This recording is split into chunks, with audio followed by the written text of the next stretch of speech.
Your mind will always look for the easy road if you let it. That's the raw truth most people don't want to hear. Every day, excuses whisper, "Put it off, rest instead, wait for tomorrow." But tomorrow never comes in the way you imagine it. Growth only begins the moment you force yourself to finish the very things you've been avoiding. This is not about chasing perfection. It's about proving over and over that you can act despite resistance, that you can close loops rather than carry them. From this point forward, your decisions, not your moods, must lead the way. And before we dive deeper, pause for a second. Tell me in the comments where you're watching from and what time it is right now. That's how we make this journey feel alive and connected across the world. And if you haven't subscribed yet, hit that subscribe button and turn on notifications so you never miss a single audiobook from AudioBook Sanctuary. Now, let's step into the work. Imagine your desk. Some tasks sit there, untouched for days, maybe weeks. A call you've postponed, a project you promised yourself, a workout you swore you'd do, a book you half finished. You keep moving them forward on your to-do list, as if shifting them into tomorrow would somehow make them lighter. But it doesn't. Avoidance doesn't just leave tasks undone. It breeds stress, guilt, and self-doubt. You think you're saving energy by delaying, but in reality, you're draining more by carrying the mental weight of avoidance. Here's the paradox. The task you avoid is usually smaller and easier than the pain of dodging it. One email avoided can rob hours of mental clarity. One workout skipped can spiral into self-criticism that weighs heavier than the exercise itself. Each time you give in to delay, you're not just leaving something undone. You're teaching your mind that excuses carry more authority than your goals. That's how self-respect erodes. The successful don't avoid hard things. They do them first. They have trained their brains with one non-negotiable rule. Never carry today's avoided task into tomorrow. If something sits undone and you're tempted to push it forward, that's your signal. Finish it before the day ends. Discipline grows through closing loops. Take a moment and be brutally honest with yourself. What have you been avoiding? Don't hide it, don't sugarcoat it. Write it down right now. Clarity is the first form of courage, because until you name what you're running from, you can't master the habit of facing it. And then comes the crucial step: action. Not tomorrow, not later, but today. Choose one of those avoided tasks and finish it. It doesn't matter if it's small or large. Complete it. Feel the weight lift off your shoulders. Notice the clarity that follows. Recognize how your energy shifts once it's done. That relief is not a coincidence. It's psychology.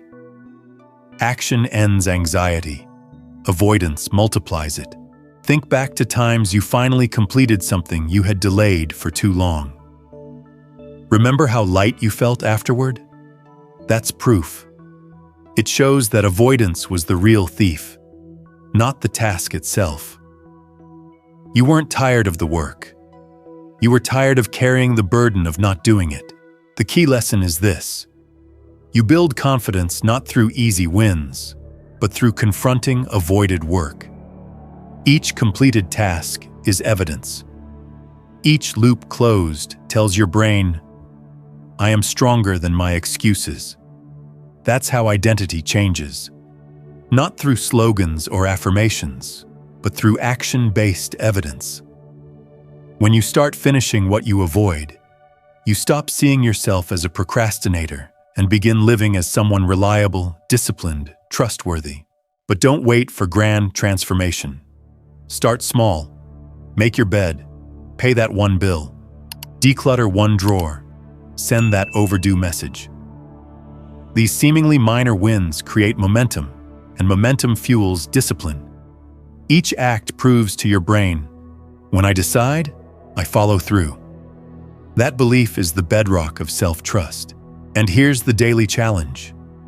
If something moves from today's list to tomorrow's, that's the first task you must tackle. No exceptions.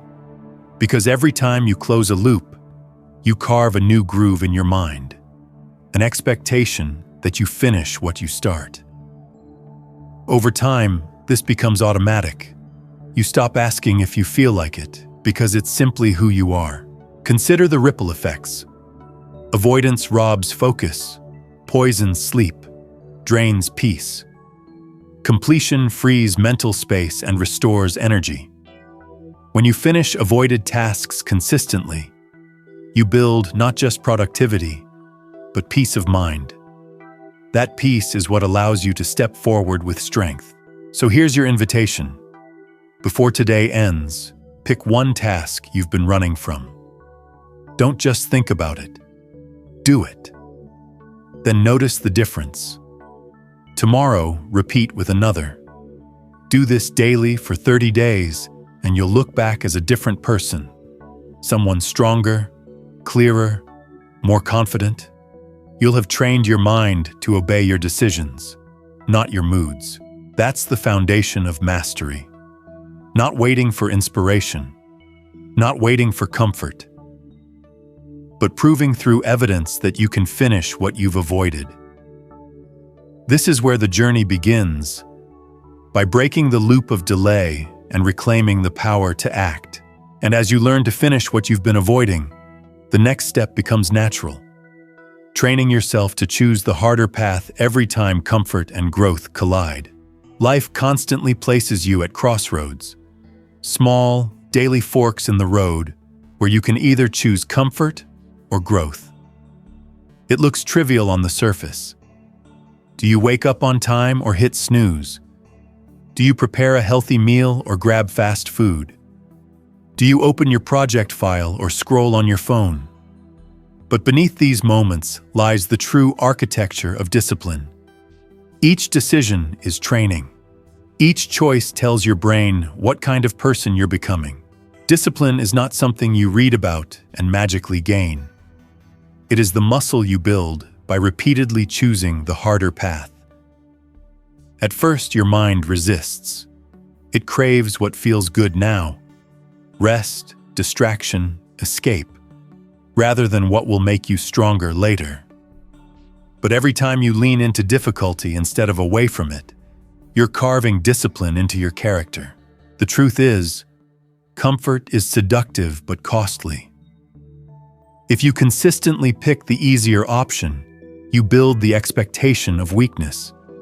Your mind begins to crave safety and recoil from challenge. But when you deliberately choose the harder option, you harden your character. Each hard choice is a small vote for strength. Let's get practical. The next time you're tempted to delay the dishes until later, ask yourself, what's the harder choice right now? It's obvious. Doing them now. When you're deciding between 1 hour of focused work or another hour lost to scrolling, the harder choice is also clear. And when you're weighing whether to confront a problem or avoid it, you already know which choice demands courage. Once you've identified the harder path, commit to it before excuses even have the chance to form. This principle is not about punishment, it's about liberation. Because every time you prove to yourself that you can make the harder choice, you take power back from impulses and moods. You stop being a prisoner to how you feel in the moment. Instead, you become someone who acts by decision, not by whim. Think about it. Success in any field is built on sacrifice. Athletes don't win by choosing rest over training. Professionals don't rise by choosing distraction over focus. Relationships don't deepen by choosing avoidance over honesty. All meaningful growth requires harder choices. If you're unwilling to practice them in small daily matters, how will you ever rise to the big tests of life? This is why repetition matters so much. Discipline isn't forged in one dramatic moment. It is created through hundreds of small ones. Each repeated act of choosing difficulty rewires your brain to expect strength. Over time, you stop negotiating with yourself. You see the harder path, and instead of debating, you step into it. That is freedom.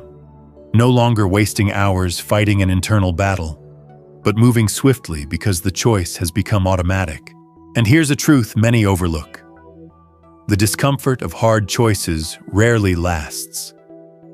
The hardest part is at the beginning. Once you commit, resistance weakens. You've felt it before. The way a workout feels impossible before you start, then bearable once you're moving. The way a tough conversation feels unbearable beforehand, but relieving once it's done. That's the psychology of discipline. Discomfort shrinks the moment you act. To train this muscle, create clear rules for yourself. If you decide you'll wake up at 6 a.m., don't renegotiate at 6 p.m. If you set a workout schedule, don't ask yourself whether you feel like it on the day. It's already decided. Rules remove bargaining. They give your brain no escape hatch. And when there's no escape, discipline becomes natural. Tracking progress also reinforces the identity shift. Write down the hard choices you made today. At first, it might be just a few small ones. Washing the dishes, turning down a distraction, making that call. But seeing them in writing creates pride. Pride not of arrogance, but of self-respect. The kind of quiet confidence that grows when you know you can count on yourself. Another layer of growth comes from reframing fear. Hard choices often look intimidating because they carry uncertainty. But when you choose them consistently, fear loses power. Instead of thinking, "This is impossible," you start thinking, "This is another chance to grow." That shift alone transforms your relationship with challenge. You stop running from difficulty and start running toward it. And remember this: discipline is contagious within your life. Make a harder choice in your health, and suddenly you find it easier to make a harder choice in your career. Confront a challenge at work, and you're more likely to face conflict honestly in your relationships. Each choice strengthens the others. The opposite is also true. If you keep taking the easier path, weakness spreads across your life. You quit projects, avoid responsibilities, and pile up regret. And regret weighs heavier than discipline ever will. Regret whispers at night, steals your sleep, and lingers when opportunities pass you by. The only antidote is action, the deliberate, repeated choice of the harder path. So here's the challenge. For the next week, notice every crossroads where an easier and harder option appear. Then, as often as possible, pick the harder one. It doesn't matter how small. Each time you do, you're shaping your identity into someone reliable and resilient. This is how tough people are made. Not in a single dramatic moment, but in ordinary daily decisions. Getting out of bed, finishing the work, keeping a promise. Each small yes to discipline strengthens you for the larger storms ahead. And once you've built the habit of choosing difficulty, you'll discover something priceless. Freedom. The freedom of knowing you can trust yourself, that you won't crumble when life gets hard. So train your brain to lean into difficulty. Don't fear it. Don't negotiate with it. Embrace it. Because the more you choose the harder path, the more unshakable you become. And as you practice choosing difficulty, you'll notice another pattern.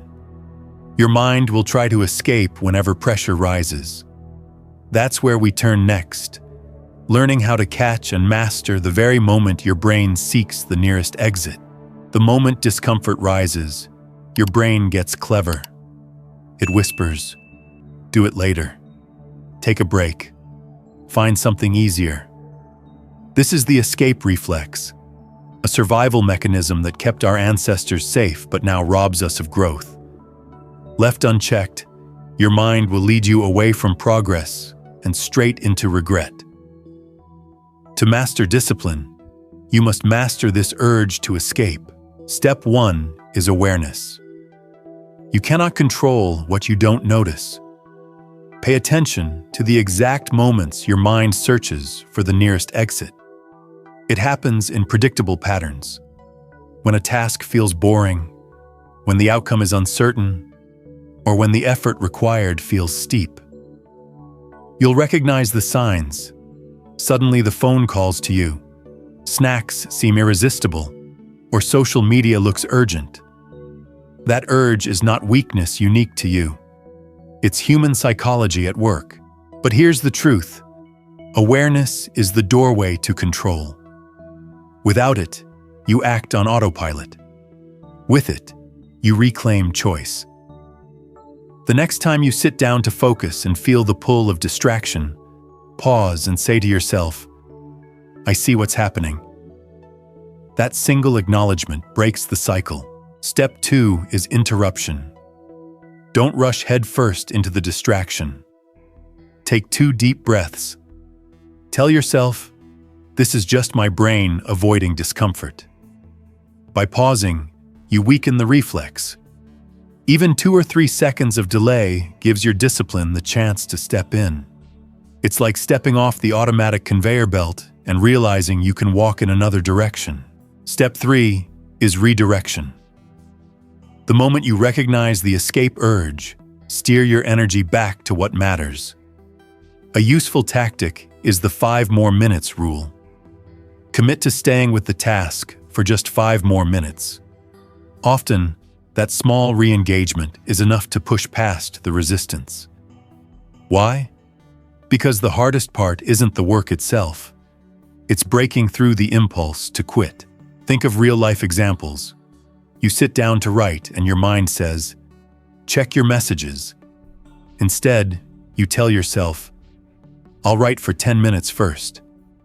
You plan to exercise, and halfway through your body whispers, "That's enough." Instead, you respond, "I'll finish the full set." You're in a tense conversation, and the urge to change the subject rises. Instead, you stay with the discomfort and finish what needs to be said.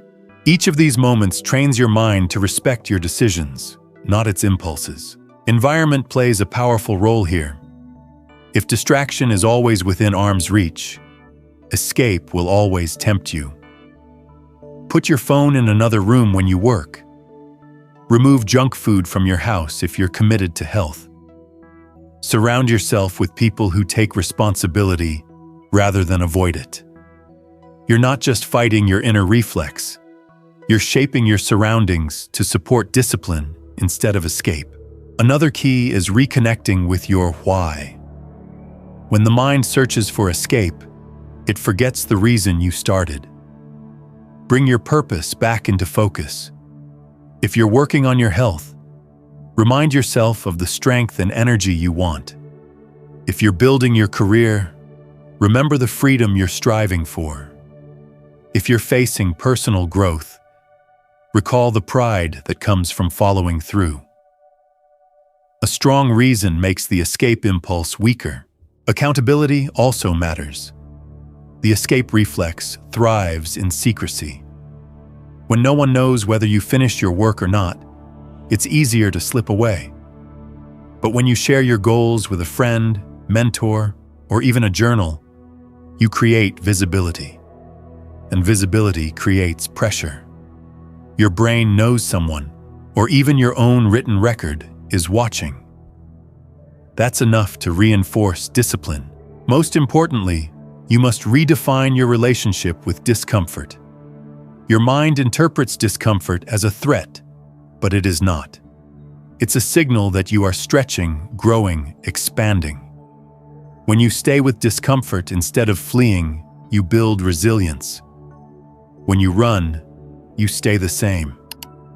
Tell yourself, this is the price of progress. Once you see discomfort as a teacher rather than an enemy, escape loses its grip. Over time, something remarkable happens. The very situations that once triggered your escape reflex stop bothering you. What felt impossible becomes normal. You study without needing breaks every 5 minutes. You exercise without bargaining to cut it short. You confront challenges without searching for the door. That transformation is freedom. Freedom from the constant pull of avoidance. And don't mistake this for perfection. You will slip. Sometimes you'll give in. The key is to recover quickly. A relapse doesn't define you. Your return to discipline does. Every time you catch yourself after a stumble, you prove that you can reset. Control is not about never falling. It's about rising faster each time you do. Remember, emotions often drive escape. Fear, doubt, insecurity, these are powerful triggers. When you feel them, your mind offers distraction as a way out. But don't run. Face the emotion. If you're afraid, admit it and still act. If you doubt yourself, acknowledge it and still move forward. If you feel insecure, remind yourself that growth always feels uncertain. By facing emotions head-on, you strip them of control. So ask yourself, do you want to live a life shaped by escape or a life built on control? Because every day, dozens of moments arise where your brain will look for the door.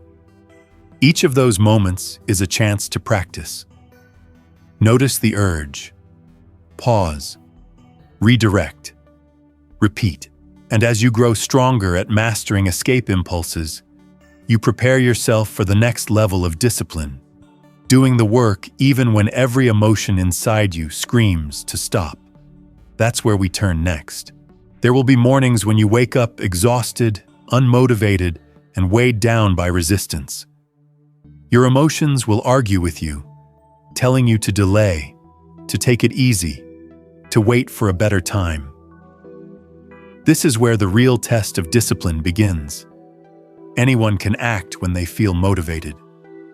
But the people who grow are the ones who work even when every feeling inside them screams to stop. Feelings are powerful, but they are unreliable. They rise and fall based on sleep, stress, food, or mood swings. If you let them dictate your life, you'll live in cycles of inconsistency. Progress one day, stagnation the next. True stability comes only when you separate decisions from emotions. When you choose to work regardless of how you feel, you build reliability. You become someone others can count on, and more importantly, someone you can count on yourself. Think about success in sports, business, health, or relationships. It never belongs to those who act only when inspired. The athlete wins not because training felt good every day, but because they trained when tired, sore, and unmotivated. The professional thrives not because they were always in the zone, but because they delivered even when they didn't feel like it. This principle is universal. Those who act beyond their moods achieve what others only dream about. The mind, however, plays tricks. It exaggerates the discomfort of effort and whispers that waiting will make it easier later. But the opposite is true. The longer you wait, the heavier the task feels. Resistance grows in the shadow of delay. The only way to quiet those voices is not by reasoning with them, but by moving. Action cuts through emotional noise. Once you begin, your feelings often shift. Focus arrives, rhythm builds, energy appears. This doesn't mean ignoring emotions completely. They carry useful information. They can signal fatigue, stress, or overwhelm. But they should not sit in the driver's seat. You can acknowledge them without obeying them. You can feel tired and still work. You can feel anxious and still take the step. You can feel unmotivated and still honor your commitment. That's the difference between those who remain stuck and those who advance. To make this practical, build systems that remove negotiation. If you set a rule to start work at 9 a.m., start at 9 a.m. No bargaining with yourself. If you plan to exercise 4 times a week, follow through regardless of your mood. Systems anchor behavior to decisions, not to fleeting emotions. Another method is to shrink the task. When you stare at the whole project, your emotions magnify its weight. Instead, focus only on starting. Tell yourself you'll do 5 minutes. Sit down, open the file, write a few lines, make one call. The hardest part is not the work itself, but breaking through the emotional barrier at the beginning. Once you're in motion, your mood often adjusts. Your why is another weapon. Emotions narrow your perspective to the pain of the moment. To counter that, remind yourself of the bigger reason behind your effort. Are you working to build financial security? Training to protect your health? Learning to open new doors for your future? These long-term reasons outweigh the short-term discomfort of feelings. When you lift your eyes to the bigger picture, resistance loses power. Language matters too. If you constantly say, "I don't feel like it," you give emotions authority. Replace it with, "It's time to do it." Strong, direct commands reshape your focus from mood to decision. Over time, the way you speak to yourself determines whether you live under feelings or over them. Delayed gratification is another discipline builder. Train yourself to resist comfort until after the work is complete. No TV until the project is finished. No rest until responsibilities are done. This ties pleasure to productivity, not avoidance. And when pleasure follows effort, it feels earned and satisfying rather than hollow. Even physical rituals help. A lamp turned on, a timer started, a notebook opened. These small cues bypass emotions and signal to your brain, it's time to act. The more you anchor action to ritual, the less you rely on feeling ready. The long-term benefit of working beyond feelings is trust.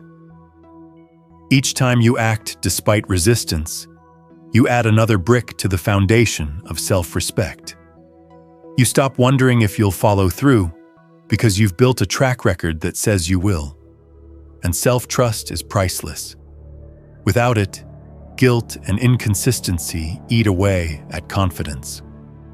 With it, you walk with quiet certainty, knowing you'll keep moving no matter how you feel. Think of the alternative: living at the mercy of moods, projects half finished, promises half kept, nights of guilt because you knew what needed to be done but let emotions win. That cycle steals confidence and builds regret. Breaking it requires proving to yourself daily that you can override emotions with action. Over time, this practice becomes freedom.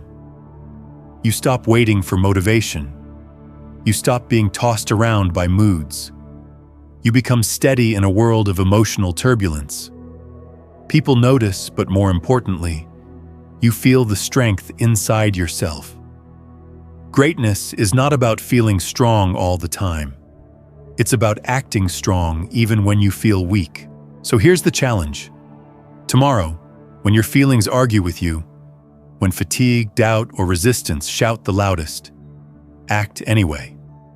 Start, continue, finish. Let the results, not the mood, define your day. Every time you win that small battle, you grow. Every time you separate action from feeling, you step closer to the life you want. And once you master working beyond feelings, you'll be ready for the next battlefield. Staying steady not just against emotions, but under real pressure when life hits you with stress.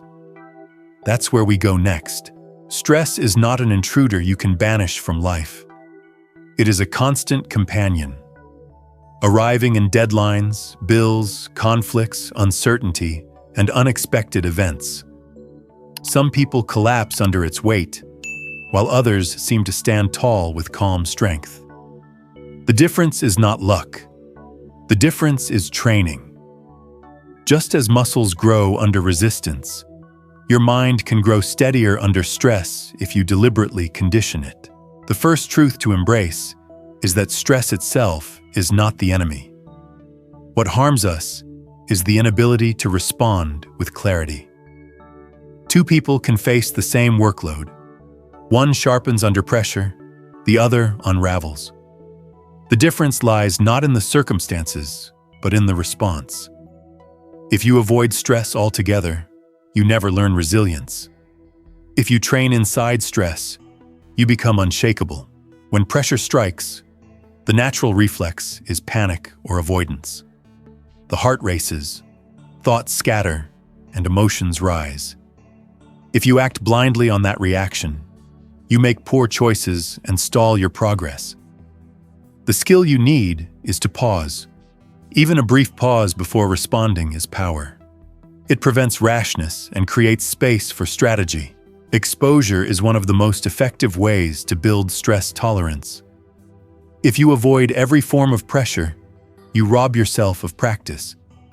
Instead, lean into manageable stress. Finish tasks within uncomfortable deadlines. Confront small conflicts rather than sidestepping them. Each small stress inoculates you against larger ones. Over time, you stop panicking when life tests you because your brain recognizes stress as familiar territory. Your body is a gateway to steadiness. Stress begins with physical reaction: shallow breathing, fast heartbeat, tense muscles. If you slow your breath, you signal safety to your nervous system. Just a few deep breaths calm the body and clear the mind. This is not about ignoring problems, but about stabilizing your system so you can handle them with strength. Perspective is another tool. Stress feels heavier when you interpret it as failure. But if you see it as proof you are being tested, strengthened, trusted with responsibility, its weight shifts. Reframing stress does not erase challenge, but it transforms your stance from victimhood to ownership. Ask yourself, am I being crushed or am I being trained? Structure also lightens stress. Vague overwhelm is heavier than clear order. A pile of responsibilities feels like chaos, but a written list with steps feels conquerable. Break things into first, second, third priorities. Clarity cuts through the fog, and suddenly what felt impossible becomes actionable. Focus is your weapon in stressful moments. Stress tempts you to scatter your attention, jumping from worry to worry. Force yourself to zoom in. What is the next useful step? Pour your energy there. Ignore the rest until it is time. Focus does not erase stress, but it prevents collapse. Don't neglect your body in this training. Poor sleep, bad diet, or lack of exercise make stress unbearable. Strengthen your body, and your mind follows. Exercise teaches you to endure discomfort. Sleep restores mental clarity, and nutrition stabilizes your energy. Stress will always arrive, but if your body is strong, your threshold rises. Preparation also matters. Too many people expect life to be easy, so they panic when it isn't. Instead, expect setbacks, delays, and obstacles. If you see them as normal, they lose their power to shock. Preparation transforms "why me" into "I knew this would happen, and I know how to respond." Detachment is another form of strength. Stress feels unbearable when you fuse your identity with outcomes. One failure feels like the end of the world. But if you step back, you remember. Stress is temporary, and you are larger than this moment. One loss does not define you. Detachment grants perspective, making storms feel smaller. Learn to see stress as feedback. Each stressor points to a muscle you can strengthen. If speaking in public stresses you, practice it more. If deadlines overwhelm you, sharpen time management. If responsibility scares you, take on more in doses. Stress becomes a teacher when you stop running from it and start leaning into it. A long-term view also shrinks stress. Ask yourself, will this matter a year from now? Often, what feels unbearable today fades into insignificance tomorrow. Remind yourself of past challenges that once felt like the end of the road, but are now mere memories. Perspective shrinks the weight of the present. Gratitude is a surprising counterforce. Stress magnifies what's wrong, but gratitude reminds you what's right. Even under pressure, you can still count health, relationships, opportunities, or the chance to grow. Gratitude doesn't erase stress, but it balances it. It stops negativity from consuming your vision. Above all, consistency builds resilience. Staying steady under stress is not a one-time act. It's a daily practice. Every time you pause instead of panic, breathe instead of scatter, act instead of freeze, you reinforce steadiness. Each repetition rewires your brain to expect calm under fire. Imagine the shift. Instead of fearing stress, you begin to welcome it. You stop asking life to be easy and start training to be strong. You no longer crumble when challenges rise because you've proven again and again that stress does not control you. You control yourself. That steadiness is what leaders radiate, and it's the foundation of lasting confidence. So the challenge is clear. When stress shows up this week, don't run. Pause. Breathe. Reframe. Focus. Act. And remember, it is not the absence of stress that builds strength. It is training yourself to stay steady within it. And once you learn to stand tall under pressure, the next battle reveals itself, pushing forward when laziness whispers in your ear, telling you to stop right now.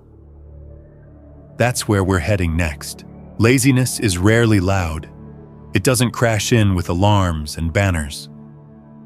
More often it arrives as a whisper, a soft voice inside your head telling you, stop now.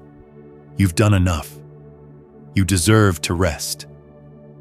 And that whisper is most dangerous when you're right on the edge of progress, when you've pushed halfway through a workout, written half a page, or handled half a task.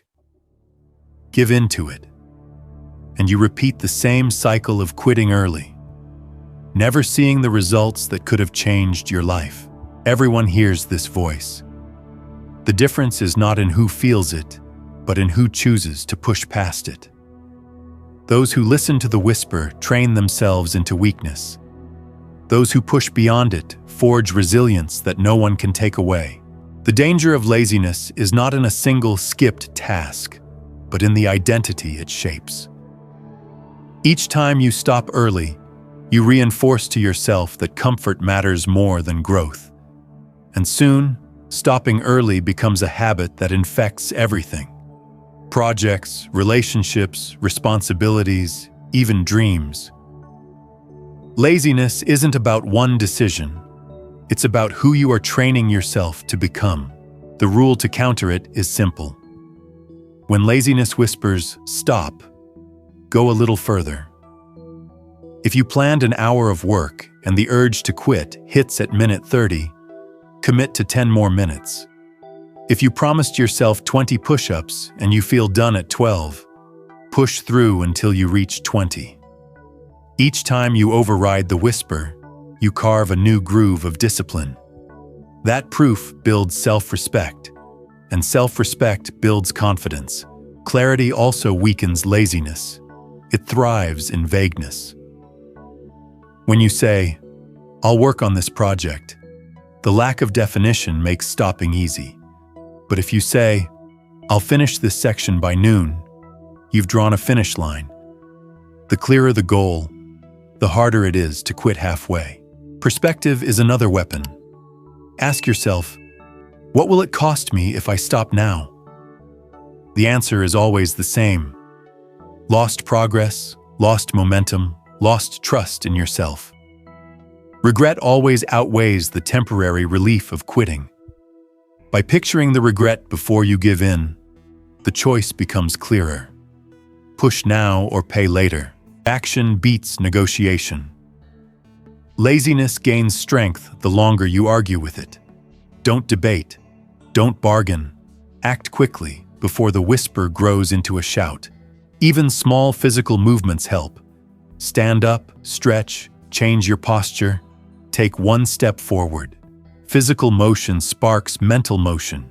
Beware of laziness disguised as kindness. It will say, "You deserve a break. You've done enough." While true rest is important, rest only feels satisfying when earned. Rest that comes from quitting feels empty. The difference is simple. Real rest follows discipline. False rest follows avoidance. Learn to distinguish the two. Over time, the more you override laziness, the weaker it becomes. It never disappears completely, but it loses power. You become the kind of person who expects resistance and keeps going anyway. You stop waiting for the perfect mood. You stop listening to excuses. You act because you decided to act. That identity is unshakable. Imagine the ripple effect if you lived this way. Projects would be finished instead of abandoned. Goals would be achieved instead of delayed. Promises would be kept instead of broken. And trust in yourself would deepen until you no longer questioned your own reliability. That trust would spread into every area of life: work, health, relationships, growth. The real secret is that pushing past laziness is not about the task itself. It's about shaping your future self. Every time you continue when the whisper says stop, you're building momentum that carries into tomorrow. Every time you give in, you're stealing momentum from your future self. The decision you make in the next 5 minutes decides who you'll be tomorrow. So here's the challenge. The next time laziness whispers to stop, don't interpret it as a signal to quit. See it as a test. Ask, will I give in or will I grow? Then push a little further. One more rep, one more sentence, one more step. Each time you do, you train yourself not just to act, but to act stronger than before. Laziness will always whisper. But if you've trained yourself not to listen, you've unlocked freedom. Freedom from half-finished work. Freedom from broken promises. Freedom from regret. That's the life built by discipline. Not once, not occasionally, but over and over until it becomes who you are. And as you defeat laziness, you set the stage for the final lesson, keeping small promises and turning action into the measure of your life. Because in the end, discipline isn't about intentions, it's about proof. Action, not emotion, is what defines a life. Feelings come and go, intentions rise and fade, but actions are permanent. They are the evidence of who you are becoming. That's why the ultimate measure of growth is not the plans in your mind, but the proof in your behavior. Every day gives you the chance to prove that you are stronger than excuses. And it doesn't have to begin with grand gestures. Start with rituals. Begin the morning with one meaningful task: exercise, journaling, focused work. Let it anchor your day with momentum. Each morning, victory whispers to your mind. Action controls the pace, not feelings. Then take on the thing you dread most first. Resistance is sharpest at the start of the day. Face it head on, and you'll discover that what you feared loses power the moment you engage. This practice rewires your brain to associate discomfort with growth rather than avoidance. Measure progress not by ideas or motivation, but by actions completed. Don't ask, "What did I intend today?" Ask, "What did I do today?" That shift removes the fog of wishful thinking and roots your confidence in reality. And don't forget the prize: peace of mind. When you act consistently, you sleep lighter, you carry less guilt, and you walk with confidence. Freedom is not found in doing what you feel like. It's found in knowing you'll follow through regardless. That steadiness is priceless. The call to you is clear. Choose one task you've been avoiding and do it today. Tomorrow, repeat with another. Continue this for 30 days, and you will no longer be the same person. You'll be stronger, clearer, more resilient. Discipline will become your identity. Stop waiting for the perfect mood. Stop measuring yourself by feelings. Measure by proof, by the things you finish, by the promises you keep, by the loops you close. Action is the force that reshapes identity, and identity is what shapes destiny. So don't let another day be stolen by hesitation. Step into action now. Decide, act, finish, and let that rhythm of discipline carry you into the life you want. And if this message spoke to you, share it in the comments. Tell us where you are watching from and what task you'll complete today as your first victory. Subscribe and turn on notifications so you don't miss the next audiobook from AudioBook Sanctuary. Together, we're building a community where proof, not excuses, defines us.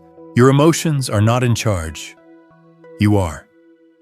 And the moment you reclaim that truth, your entire life shifts.